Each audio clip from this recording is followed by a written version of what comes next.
Olá a todos, bem-vindos a mais uma aula de Direito Civil das Obrigações. E o tópico de hoje é Obrigações Alternativas. Vou iniciar explicando o que está no nosso quadro laranja. Então, temos no título Obrigações Alternativas, complexas, objetivas, disjuntivas, diferentes de cumulativas, tá? Aqui é cumulativas. Princípios, unidade, favor, debitores. Dentro do tópico favor debitores, nós temos exceções. Pactuação e omissão. Artigo 800 do novo Código de Processo Civil. Por fim, perda de objeto, subsistência e extinção. Está bem. Então, eu gostaria de começar a aula de hoje sobre obrigações alternativas, mencionando a caracterização que elas possuem e que é dada pela doutrina. O que acontece?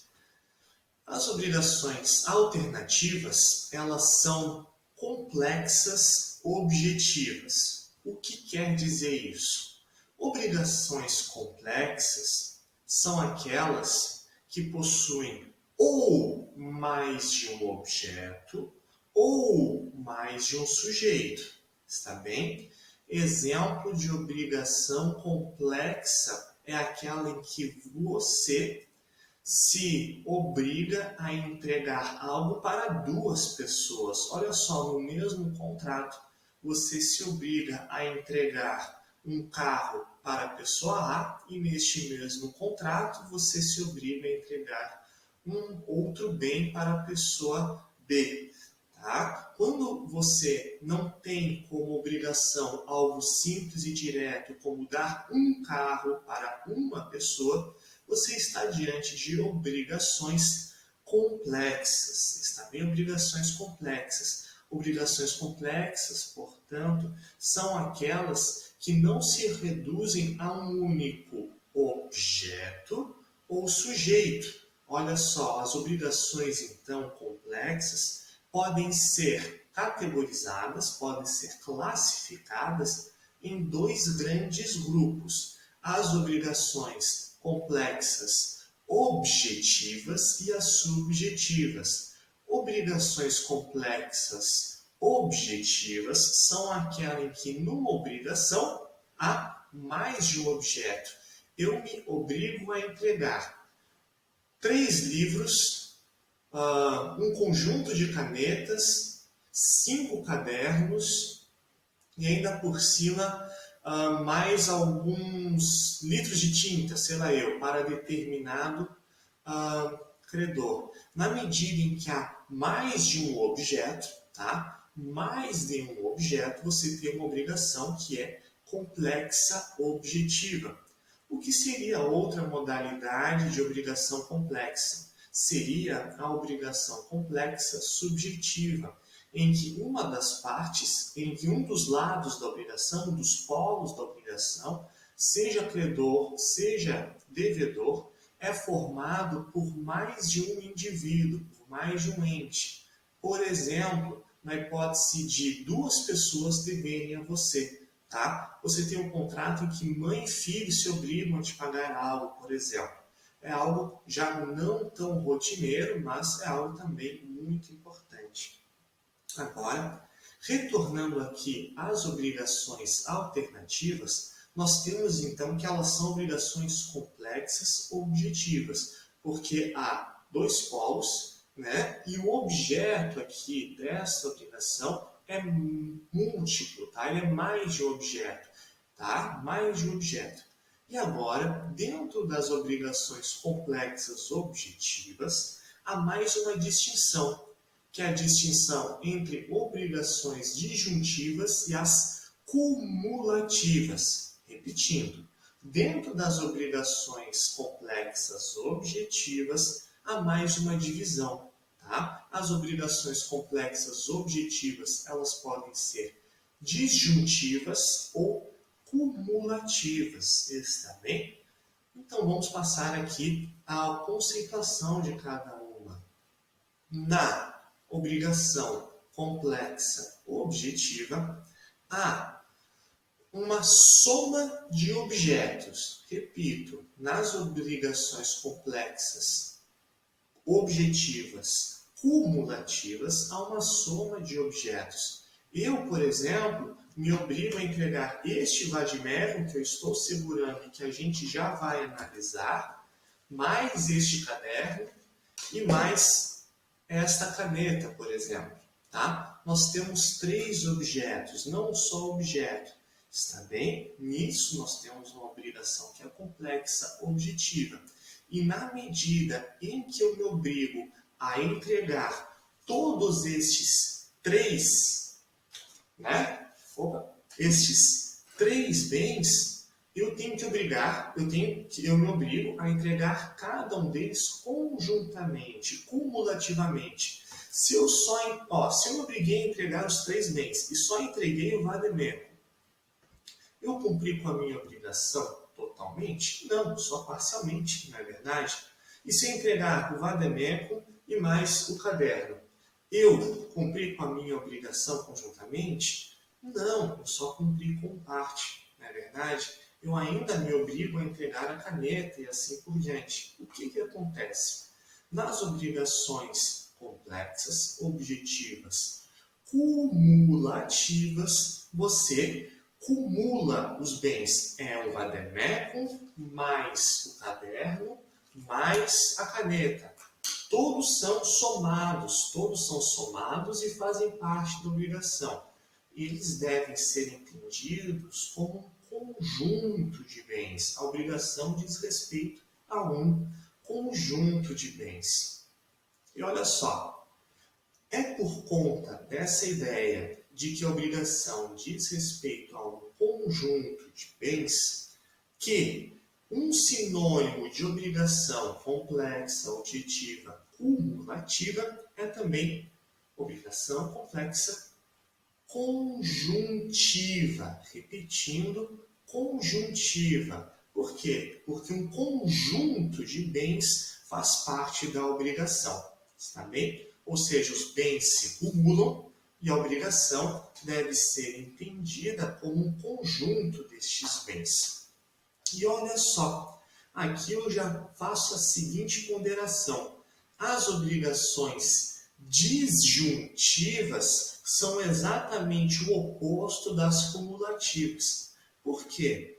Porque em que pese elas serem complexas, objetivas, ou seja, terem mais de um objeto, está bem? Nessas obrigações, um objeto a entrega de um objeto adimple a obrigação em detrimento de outro. Você se obriga a um objeto ou uma ação, fazer, não é verdade, ou fazer ou não fazer, em detrimento do outro. Olha só, isso quer dizer o seguinte, vamos tomar um exemplo. Na obrigação alternativa, ou então disjuntiva, eu me obrigo ou a entregar este vadimécum, ou a entregar esta caneta, ou a entregar este caderno. Está bem? Olha só, na obrigação alternativa, eu me obrigo a um bem, ou outro ainda, e assim por diante.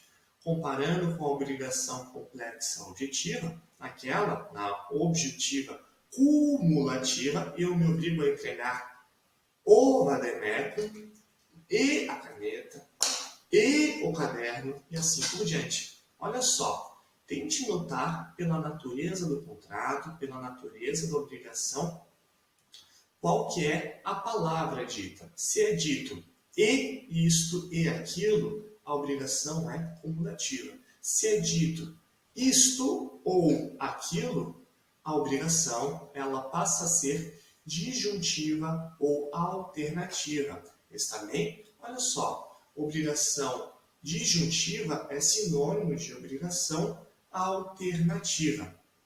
E o Código Civil se preocupa com a matéria das obrigações alternativas no artigo 252 e seguintes, tá? No artigo 252 e seguintes, portanto, abra o seu vademecum no artigo 252 e seguintes, está bem?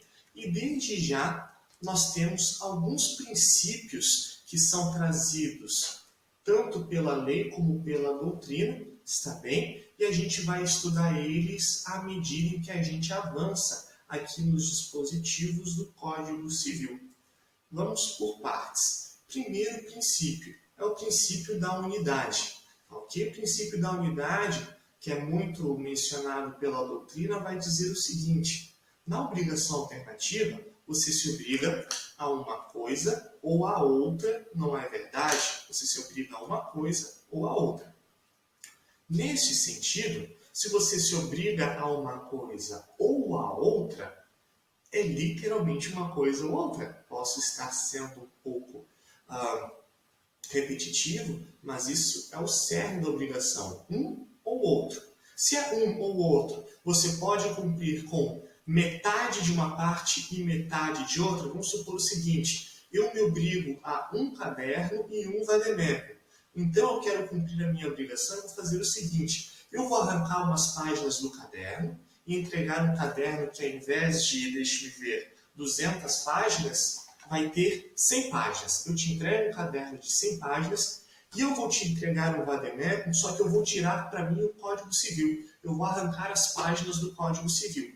Nisso você fica com o vademecum sem uma lei, bem importante, o Código Civil, e você fica com o caderno com menos páginas. Eu pergunto, eu estou adimplindo a minha obrigação? A resposta é não, eu não adimpli a minha obrigação. Por quê? Porque eu entreguei parte de um objeto e parte do outro objeto. Isto não representa adimplemento da obrigação. Se você se obrigar a algo, este algo deve ser entregue em sua totalidade, em sua unidade. Tá? Se você está com a obrigação de entregar um vademecum, é um vademecum como um todo, que possui certas leis e assim por diante. Se você arrancar as páginas do Código Civil, você não está cumprindo com a sua obrigação. E se você, no caso, acrescentar, então, parte de um caderno, você cumpre com a sua obrigação? Não.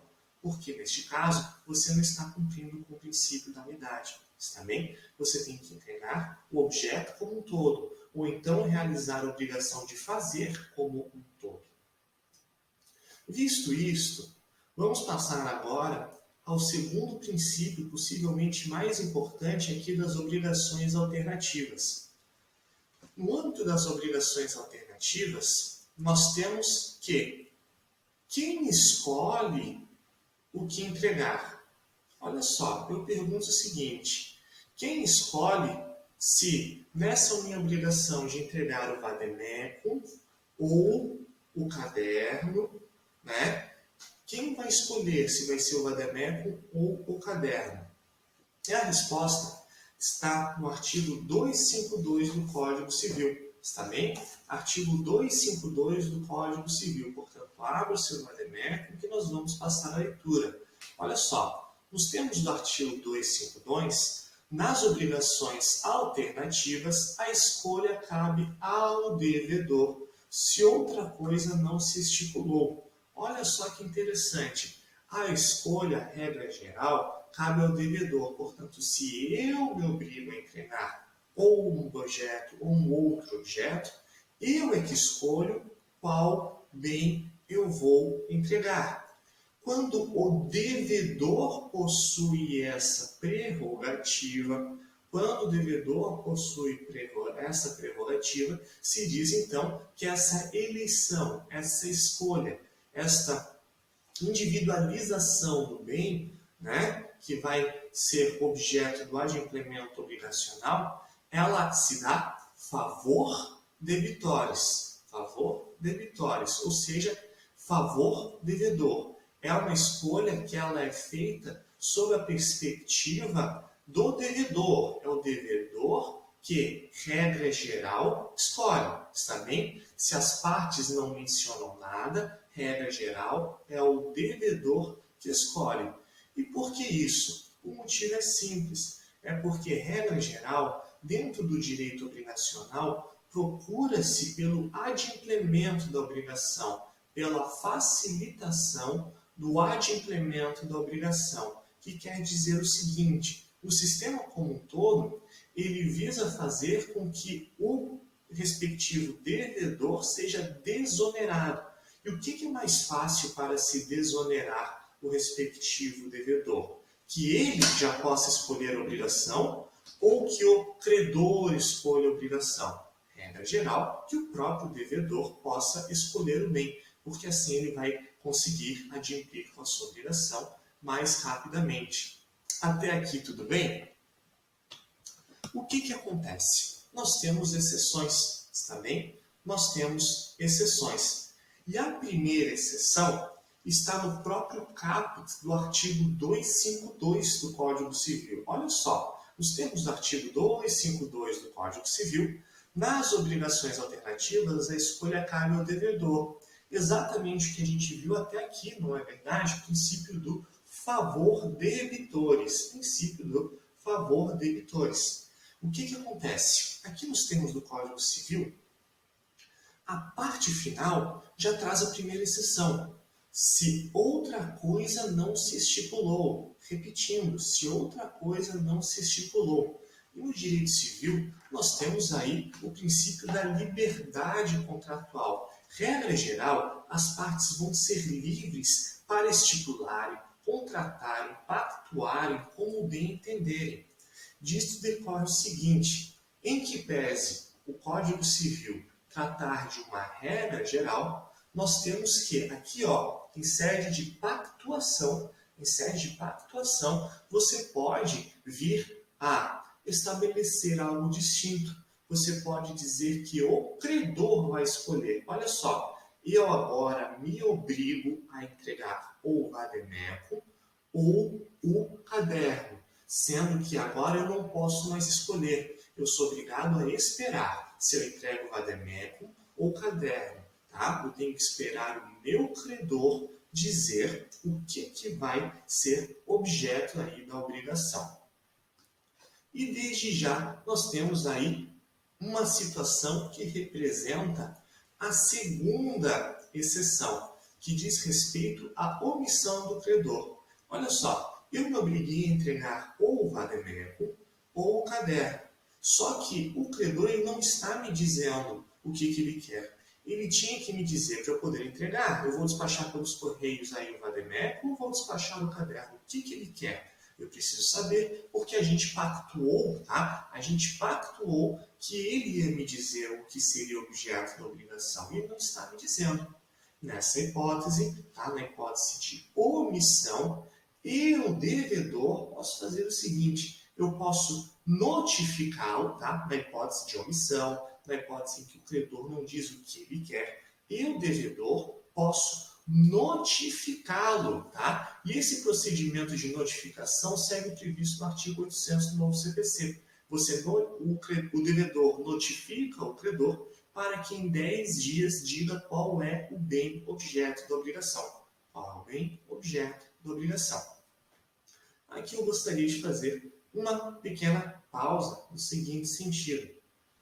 Quando se fala de obrigações alternativas, muitas vezes se fala de obrigações relacionadas a objetos, ou o caderno, ou o vademécum, ou o caderno, ou o caderno, ou o vademécum. E eis que também pode ser objeto de obrigação alternativa, obrigações de fazer. E aqui, doutrina menciona uma situação específica, que diz respeito ao seguro viagem, tá? Que diz respeito ao seguro viagem. Vamos pensar na seguinte situação. Determinada pessoa viajou em condições normais, tá? Em condições normais, não em um contexto de doenças, né, de pandemia e tudo mais, mas em condições normais, uma pessoa viaja para um outro país. Tá? Vamos supor aí que João viajou, vamos supor, para Portugal. Tá? Quer conhecer Portugal, quer conhecer os vinhos portugueses e assim por diante.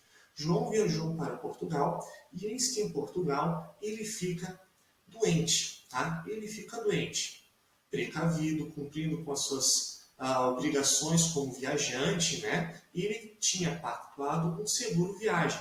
Tá? E agora, o João, que está em Portugal, ele, na medida em que ele pagou por um seguro de viagem, na medida em que o fato dele ficar doente, ele faz jus a que o devedor, ou seja, a seguradora, tá? A seguradora venha a prestar um serviço, ou seja, a assistência médica. Tá? Preste um serviço de assistência médica.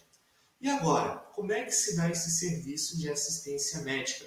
Vamos supor que o João esteja simplesmente doente, tá? Não é nada grave, não é uma hipótese de internação, nada. Vamos supor aí uma doença mais simples, uma dor de garganta mais forte, tá? Ou mesmo uma gripe, tá? Mas não é um caso de uma internação, nada nesse sentido. E eis que o João contacta a respectiva seguradora.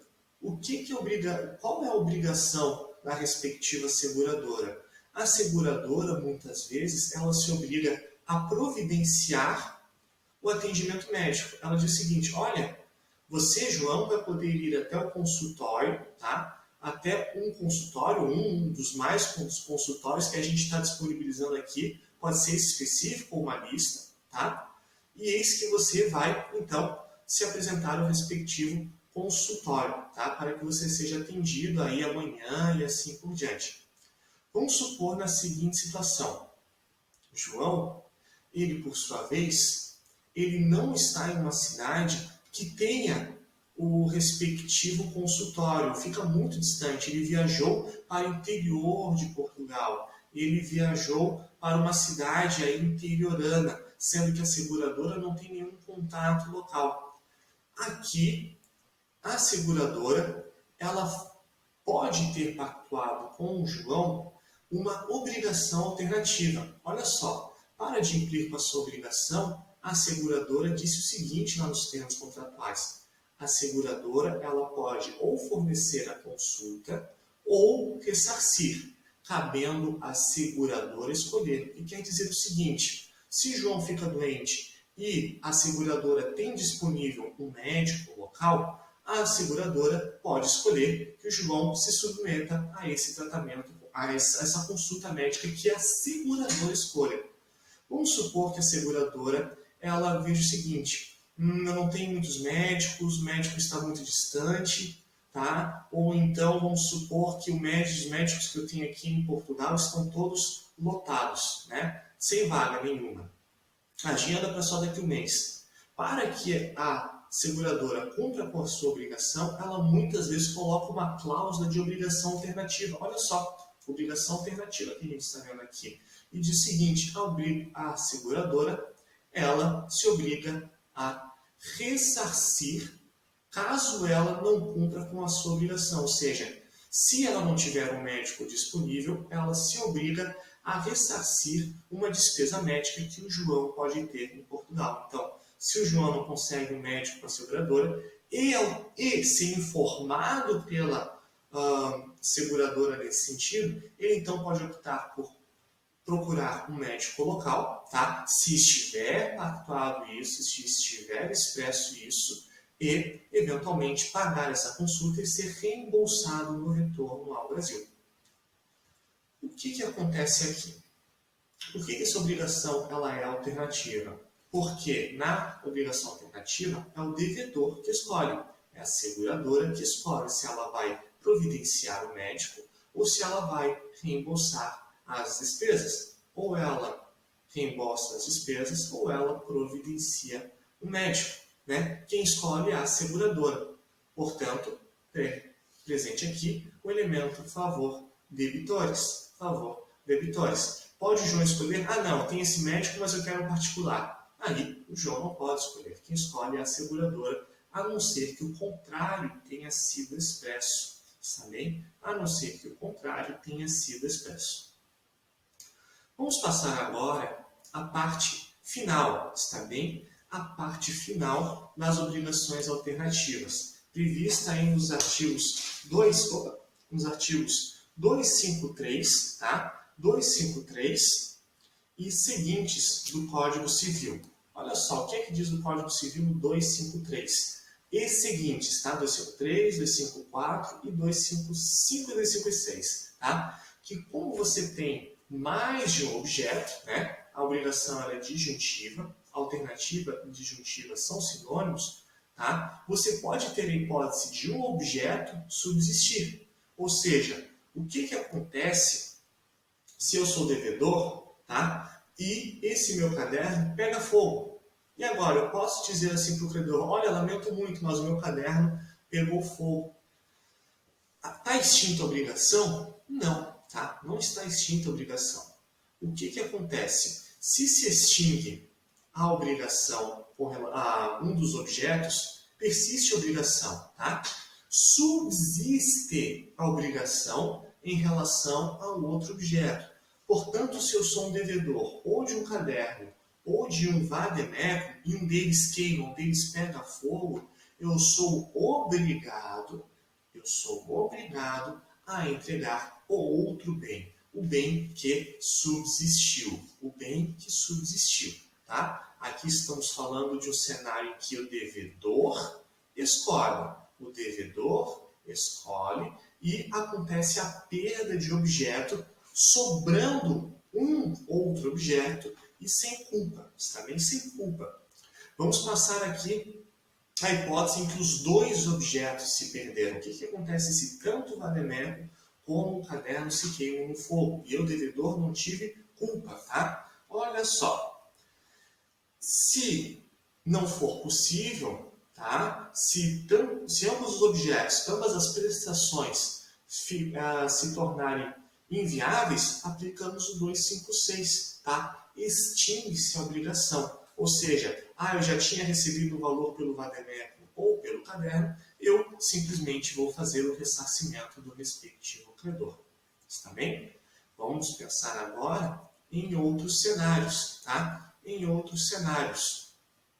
Vamos pensar agora no cenário descrito no artigo 253. Se uma das prestações não puder ser objeto de obrigação ou se tornada inexequível, subsistirá o débito quanto a outra. Olha só, perdi um dos bens, 253, tá? 253. Perdeu-se, mas há o débito com relação ao outro, há o débito com relação ao caderno. Até aqui, nada demais. 256, se os dois se perdem, extingue-se a obrigação. 254, agora estamos falando de uma hipótese de culpa, tá? Se por culpa do devedor não se puder cumprir nenhuma das prestações, tá? Olha só, agora eu, devedor, fui o culpado. Eu deixei vademécum e caderno queimarem, tá? Devedor, eu culpado, deixei vademécum e caderno queimarem, tá? E olha só, repetindo, se por culpa do devedor não se puder cumprir nenhuma das prestações, não competindo ao credor a escolha, tá? Olha só, hipótese de favor debitores. Não é uma das exceções, é o favor debitores. Está bem? É o favor debitores em que os dois objetos são perdidos e o devedor tem culpa. Como é que funciona aqui? Temos o 254.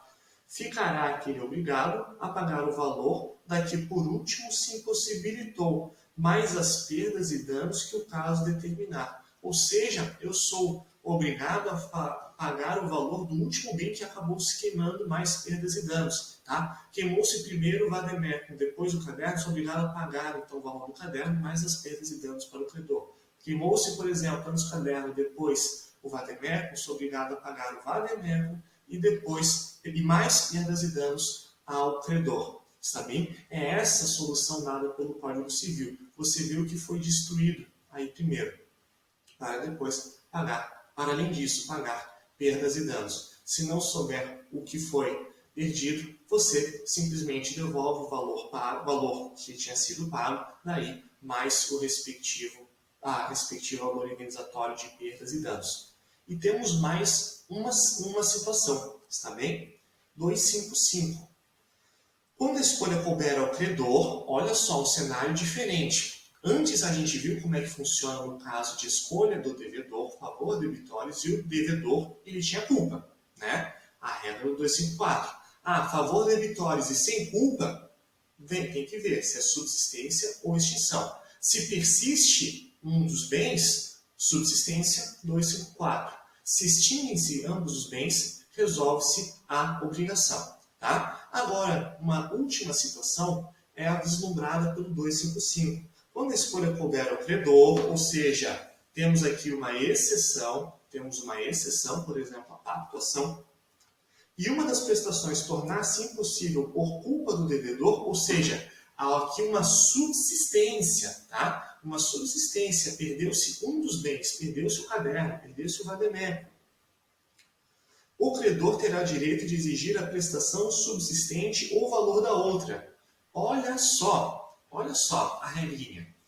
No caso de eu, devedor, por culpa, eu deixei queimar o caderno, tá? Eu, devedor, por culpa, deixei queimar o caderno, sendo que não era a favor debitórios, era uma exceção, por exemplo, pactuada.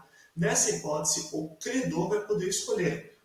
Queimou o caderno? Então agora o credor escolhe se quer o vademecum ou não, tá? Se quer o vademecum ou não, está bem?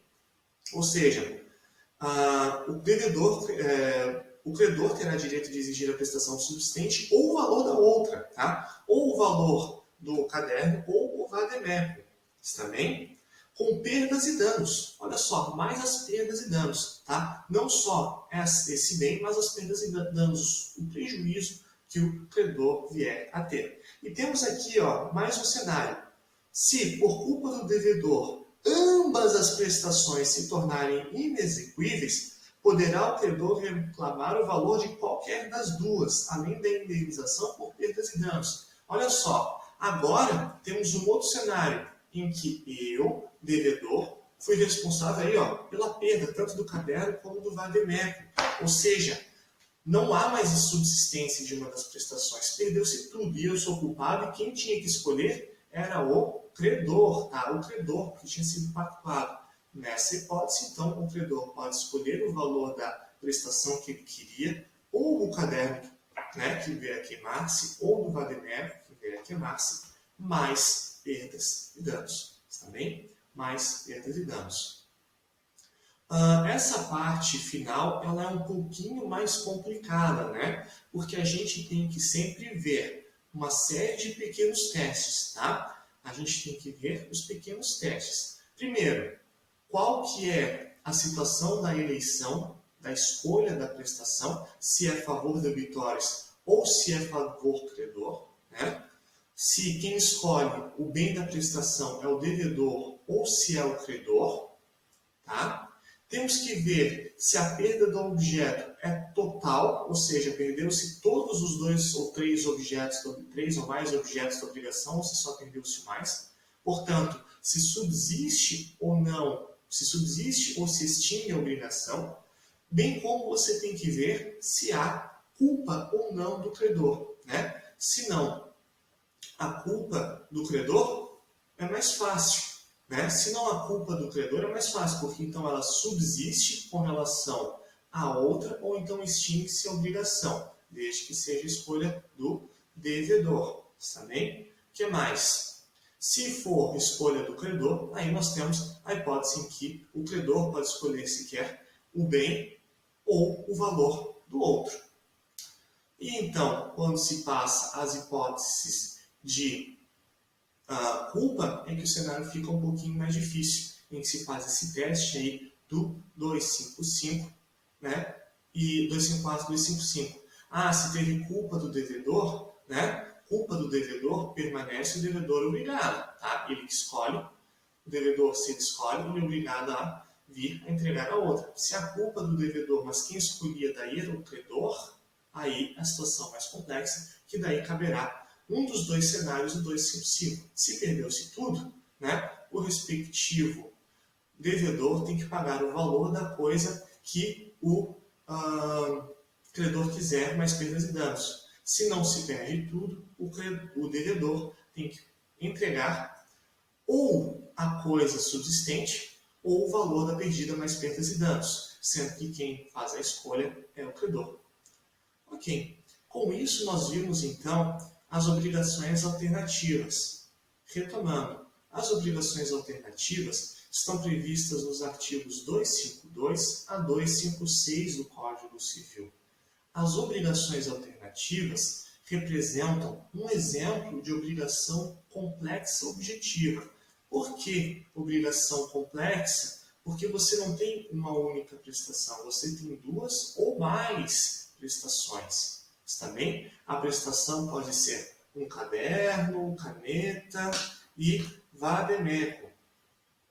Eis que as obrigações, então, elas são complexas, objetivas, porque tem mais de um objeto.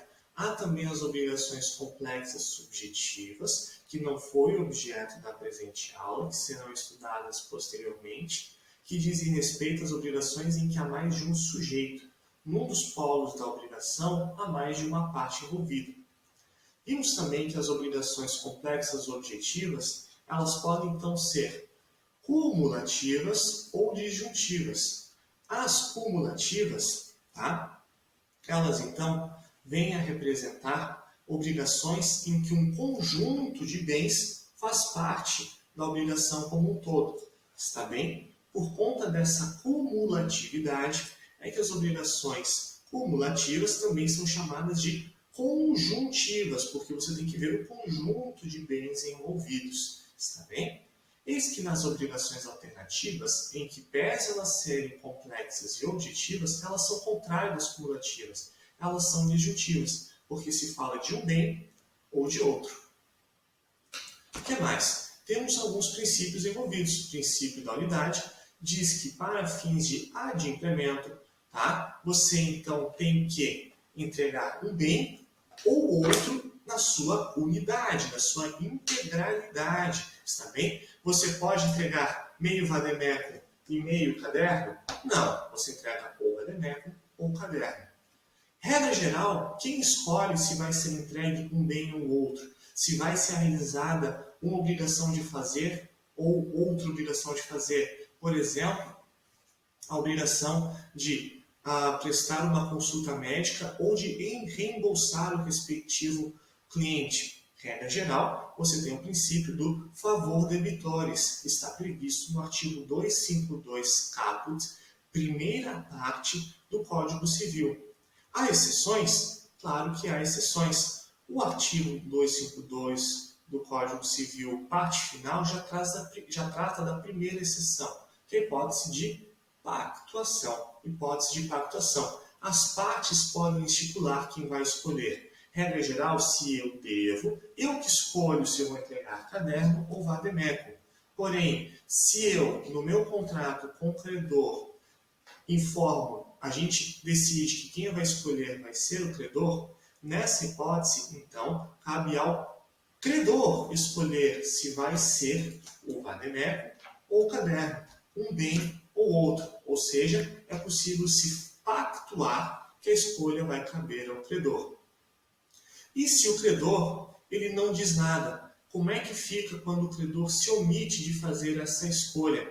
Aí nós temos um dever por parte do devedor de notificar, tá? Notificar o respectivo credor. No caso de omissão do credor, ele deve ser notificado, tá? Sendo que o novo Código de Processo Civil estipula um prazo de 10 dias para que, então, o credor realize a respectiva escolha. E como é que fica no caso de um bem se perder? Nós temos aí vários elementos a serem analisados. Primeiro, quem tinha o poder de escolha? Era o devedor ou era o credor? Quando o poder de escolha cabia ao devedor, é fácil, porque se o devedor ele perde um objeto, perde uma prestação, subsiste obrigação em relação à outra. Se todos os dois objetos são perdidos, tá? São perdidos, e o devedor não pode fazer nada, se faz a seguinte análise: teve culpa, sim ou não? Se não teve culpa, resolve-se a obrigação, devolve-se o valor. Se teve culpa, daí o respectivo devedor tem que reembolsar o credor mais perdas e danos. Já quando o credor tem o poder de escolha, a situação é um pouco mais complexa, porque se o credor tem o poder de escolha e um dos bens se perde sem culpa do devedor, o credor vai poder escolher se quer o bem subsistente ou o valor da coisa que se perdeu. Se for total, perda tiver sido total, aplica-se a ambas as prestações se perderem, aplica-se 256, ou seja, extingue-se a obrigação se o devedor não for culpado. E a situação mais complexa são aquelas duas, na verdade, previstas no 255. São as situações relacionadas às aquelas em que o credor podia escolher, perdeu-se a coisa com culpa do devedor e essa perda foi parcial. Nessas situações, então, o credor ele pode escolher se quer a coisa subsistente ou o valor da outra, está bem? E em qualquer hipótese, pode daí o credor exigir perdas e danos. Com isso, terminamos o presente tópico e nos vemos na próxima aula. Até mais!